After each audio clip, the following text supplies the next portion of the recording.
സാറേ, തുർക്കിയുടെ ഡ്രോണുകൾ ഇറാഖിലെ കുർദുകൾ വെടിവെച്ചിട്ടു എന്നുള്ളൊരു വാർത്ത പുറത്തു വരുന്നു.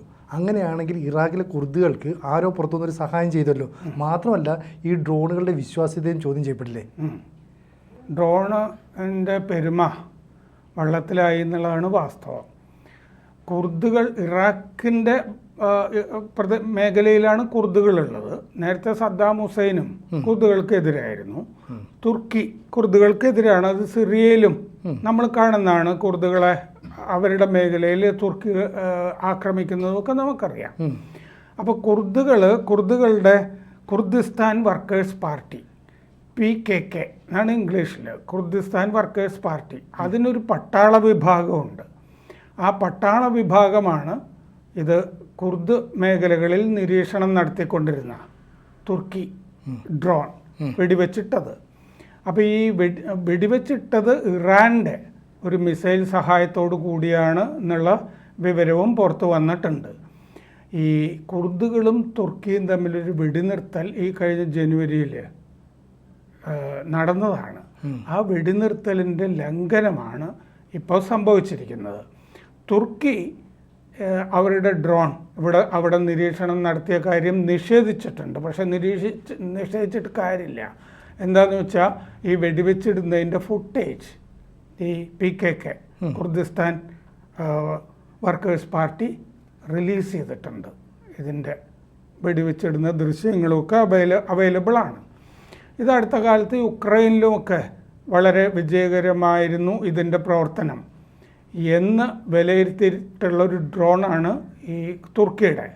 ഒരുപാട് രാജ്യങ്ങൾ UAE ഉൾപ്പെടെ പിന്നീട് ഇത് വാങ്ങിച്ചിട്ടുമൊക്കെ ഉണ്ട്. ഒരുപാട് പ്രത്യേകിച്ച് ഇസ്ലാമിക രാജ്യങ്ങളൊക്കെ വാങ്ങുന്നുണ്ട്. പക്ഷേ നമ്മുടെ ഡ്രോണുകൾ വേറെ രാജ്യങ്ങളൊക്കെ ഇപ്പോൾ അർമേനിയ, അസർബൈജാനെതിരെ വാങ്ങുന്നുണ്ട്. തുർക്കിക്കെതിരെയാണെന്ന് പറഞ്ഞ് നമ്മളൊരു ചർച്ച ചെയ്തിരുന്നതാണ്.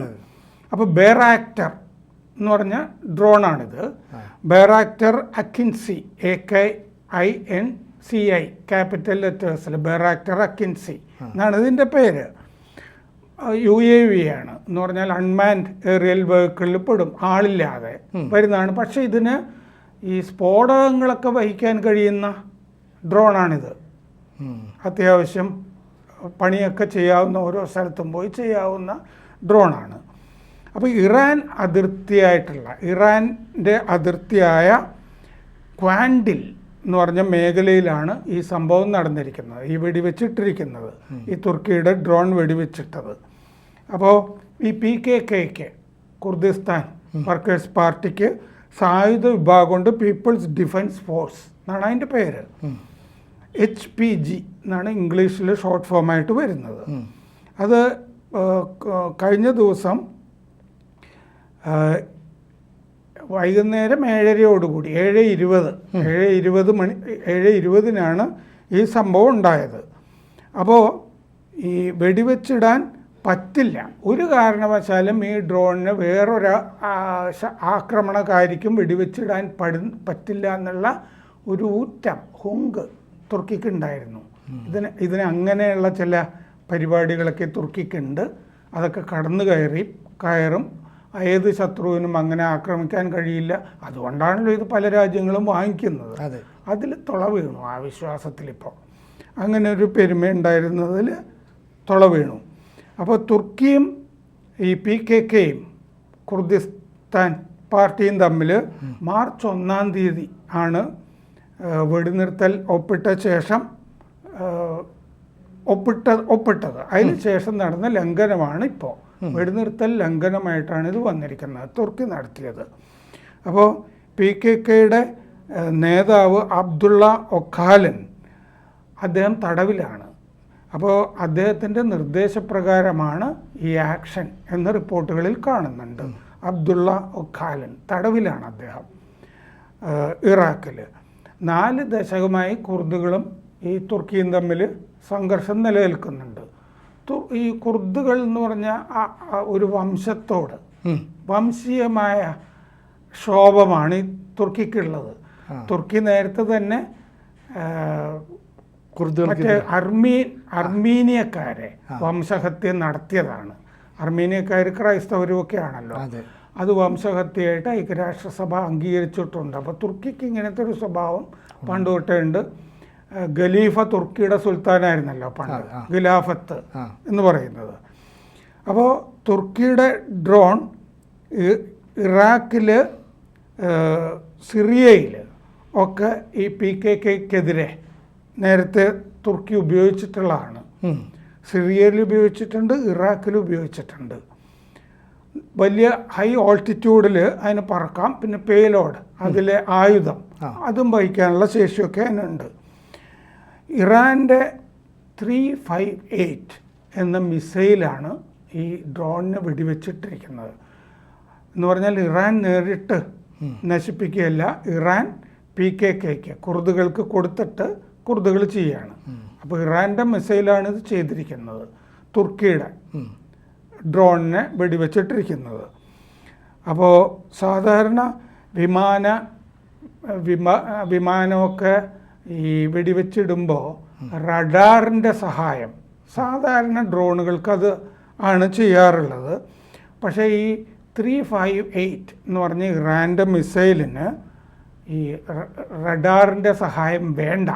അതൊരു അത്യാധുനിക മിസൈലാണ്. അതിന് ഇൻഫ്രാറെഡ് സീക്കർ എന്ന് പറഞ്ഞ സംവിധാനമാണ് ആ മിസൈലിനുള്ളത്. അങ്ങനെയാണിത് കണ്ടുപിടിക്കുന്നത്. ഈ താപം പുറപ്പെടുവിക്കുമല്ലോ ഈ ഡ്രോണിൽ നിന്നൊക്കെ, എന്തെങ്കിലും ചൂട്, ഹീറ്റ്, അതിനെ ഡിറ്റക്ട് ചെയ്തിട്ടായിരിക്കും ഇത് കണ്ട്, അതിനെ ഡിറ്റക്ട് ചെയ്തിട്ടാണ് ഈ മിസൈൽ അതിനെ വെടിവെച്ച് വീഴ്ത്തിയത്. 2021 ഇറാഖിൽ ഈ മിസൈൽ പ്രവർത്തിച്ചതാണ് വളരെ വിജയകരമായിട്ട്. പിന്നെ അമേരിക്ക അൽ ഹരീർ എന്ന് പറഞ്ഞാൽ അമേരിക്കയുടെ താവളം ഉണ്ടല്ലോ ഇറാഖിലെ, അൽ ഹരീർ, ആ താവളത്തിൻ്റെ അടുത്തും ഈ ഡ്രോണുകൾ കാണുകയും മിസൈല് പ്രവർത്തിക്കുകയൊക്കെ ചെയ്തതായിട്ട് നേരത്തെ റിപ്പോർട്ടുകൾ വന്നിട്ടുണ്ട്. 2024 മധ്യത്തിൽ ഇറാൻ PKKക്ക് ഈ മിസൈൽ കൊടുത്തിരുന്നു കുർദുകൾക്ക് എന്ന് റിപ്പോർട്ടുകളിൽ പറയുന്നുണ്ട്, കഴിഞ്ഞ കൊല്ലം ഈ തുർക്കിക്കെതിരെ പ്രയോഗിക്കാനൊക്കെ വേണ്ടി. അപ്പോൾ ആദ്യം ഈ ബറാക്ടർ ഡ്രോണിന് ഒരു പേരുണ്ടായത് എന്താണെന്ന് വെച്ചാൽ, ഈ ഇറാൻ്റെ പ്രസിഡന്റ് ഇബ്രാഹിം റെയ്സി ഒരു അപകടത്തിൽ ഹെലികോപ്റ്ററിൽ കയറിയിട്ട് കാണാതെ പോയിരുന്നല്ല, ഒരു മലയുടെ മുകളിൽ. അത് കഴിഞ്ഞ് 2024 മെയ് 19 കാണാതായത്. അത് കഴിഞ്ഞ് ഇറാൻ്റെ മല നിറഞ്ഞ വടക്ക് പടിഞ്ഞാറ് ഭാഗത്ത് ഇത് കണ്ടെത്തി. അപ്പോൾ കണ്ടെത്തിയത് ഈ ബൈറാക്ടർ ഡ്രോൺ ആണ് കണ്ടെത്തിയത്. അങ്ങനെയാണ് തുർക്കിയുടെ ബൈറാക്ടർ ഡ്രോണിന് വലിയ പ്രശസ്തി, പ്രത്യേകിച്ച് ഇസ്ലാമിക ലോകത്ത് ഉണ്ടാകുന്നത്, ഇസ്ലാമിക ലോകത്ത് ഇത് വാങ്ങുന്നതും. അതും ഈ നേരത്തെ പറഞ്ഞില്ലേ ഹീറ്റ്, ചൂട്, അതിൽ നിന്ന് പുറപ്പെടുവിക്കുന്ന ചൂട് ഡിറ്റക്ട് ചെയ്തിട്ടാണ് കണ്ടെത്തിയത്. അപ്പോൾ പക്ഷേ ആദ്യമായിട്ടല്ല ബൈറാക്ടർ ഡ്രോൺ ഇങ്ങനെ വെടിവെച്ച് വീഴ്ത്തപ്പെടുന്നത്. ഈ കൊല്ലം ജനുവരിയിൽ ലിബിയയിൽ ഇത് തകർന്നു, ബൈറാക്ടർ ഡ്രോൺ തകർന്നു. അപ്പോൾ ട്രിപ്പോളിക്കും ടുണീഷ്യൻ അതിർത്തിക്കും ഇടയിലാണ് തകർന്നു വീണത്. മറ്റേ ട്രിപ്പോളി ലിബിയയുടെ തലസ്ഥാനമാണ്, അതിനും ടുണീഷ്യൻ അതിർത്തിക്കും ഇടയിലാണ് ഈ ഡ്രോൺ തകർന്നു വീണത്. രണ്ടിനും ഇടയിൽ അജ്ലാറ്റ എന്ന് പറഞ്ഞ സ്ഥലത്താണ് അത് തകർന്നു വീണത് ഡ്രോൺ. അപ്പോൾ ശത്രുവിന് ഇതിനെ വെടിവെച്ച് വീഴ്ത്താനുള്ള ശേഷി ഉണ്ടെങ്കിൽ ഈ ബൈറാക്ടർ ഡ്രോൺ വീഴും എന്നുള്ള അവസ്ഥയാണ് ഇപ്പോൾ. അതാണ് അതിൻ്റെ പെരുമ പോകുന്നത്. വലിയ നാണക്കേടാണ് വന്നിരിക്കുന്നത് തുർക്കിക്ക്. 2019 സെപ്റ്റംബറിൽ അത്താതുർക്ക്, തുർക്കിയിലെ അത്താതുർക്ക് പഴയ പ്രസിഡൻ്റാണ്, അത്താതുർക്ക് എയർപോർട്ടിലെ എയർ ഷോയിലാണ് ഇത് ആദ്യം പുറത്തെടുത്തത്. എന്ന് പറഞ്ഞാൽ 4 കൊല്ലം മുമ്പ് ആണ് ഈ ഡ്രോൺ. അത് കഴിഞ്ഞ് ആണ് മറ്റേ തുർക്കിയുടെ സേനയിൽ സേനയുടെ ഭാഗമാകുന്നത്. 6000 കിലോ ടേക്ക് ഓഫ് വെയ്റ്റ് അതിനുണ്ട് ഈ ഡ്രോണിന്. പേലോഡ്, അതിൽ വഹിക്കാവുന്ന ആയുധത്തിൻ്റെ ശേഷി 1500 മുതൽ 400 കിലോഗ്രാം വരെ ആകാം എന്നുണ്ട്. ഇൻറ്റേണൽ, അകത്ത്, പുറത്ത് 950 കിലോ, എക്സ്റ്റേണൽ ഈ പേലോഡ് പുറത്തും വെക്കാലോ മിസൈലും ഒക്കെ. അങ്ങനെ ആണ് ഇത് വെച്ചിരിക്കുന്നത്. 30,000 അടി ഉയരത്തിൽ അതിന് പറക്കാം ഡ്രോണിന്. 2 എഞ്ചിനുണ്ട് അതിന്. 6,000 കിലോമീറ്റർ റേഞ്ച് ഉള്ളതാണ് അതിന്. 2021 തുർക്കി സേനയിൽ വന്നു.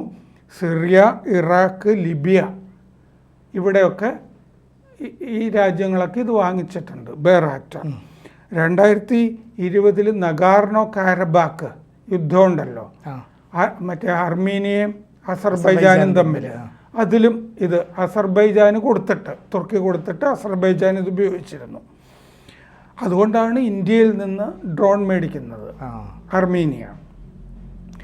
അപ്പോൾ യുക്രൈനിൽ പിന്നെ ഈ ഡ്രോൺ വിജയകരമായി പ്രവർത്തിച്ചു. പാകിസ്ഥാൻ നമ്മുടെ ശത്രു ഈ ബെറാക്ടർ ഡ്രോൺ വാങ്ങിയിട്ടുണ്ട്. ഇത് ഭയങ്കര സംഭവമാണെന്ന് വിചാരിച്ചിട്ട് വാങ്ങിച്ചിട്ടുണ്ട്.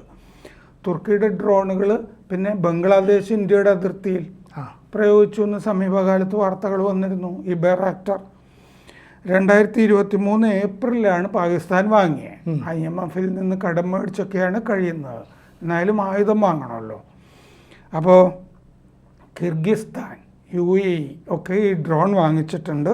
സൗദി അറേബ്യ കരാർ ഒപ്പുവെച്ചിട്ടുണ്ട് വാങ്ങാൻ മാത്രമല്ല ടെക്നോളജി ട്രാൻസ്ഫറിനും. എന്നിട്ട് സൗദിയിൽ തന്നെ നിർമ്മിക്കാം എന്ന് പണിതിട്ട്. മാർച്ചിൽ സൊമാലിയ കരാറൊപ്പിട്ടിട്ടുണ്ട് ഈ മാസം. അതെന്താണെന്ന് വെച്ചാൽ അവിടെ അൽ ഷബാബ് എന്ന് പറഞ്ഞ തീവ്രവാദികൾ സൊമാലിയയിൽ വലിയ പണിയെടുക്കുന്നുണ്ടല്ലോ, സൊമാലിയൻ പ്രസിഡന്റിനെ പുറത്താക്കാനും ഒക്കെ. കഴിഞ്ഞ ആഴ്ചകളിലൊക്കെ ആയിരുന്നു. സൊമാലിയ വലിയ പ്രാധാന്യമുള്ള രാജ്യമല്ലാത്തത് കൊണ്ട് ചർച്ച നടക്കാത്തതാണ്. അവിടെ വലിയ അട്ടിമറി ശ്രമങ്ങളൊക്കെ അൽ ഷബാബ് എന്ന് പറഞ്ഞ തീവ്രവാദി സംഘടന നടത്തുന്നുണ്ട്. അപ്പോൾ സൊമാലിയയും വാങ്ങുന്നുണ്ട് അവസാനമായിട്ട്. പക്ഷെ ഡ്രോണിൻ്റെ പേര് പോയി, നാണക്കേടായി തുർക്കിക്ക്. കൂടുതൽ വാർത്തകളും വിശേഷങ്ങളും നിങ്ങളിലേക്ക് എത്താൻ ABC മലയാളം സബ്സ്ക്രൈബ് ചെയ്യുക, ബെൽ ബട്ടണും അമർത്തുക.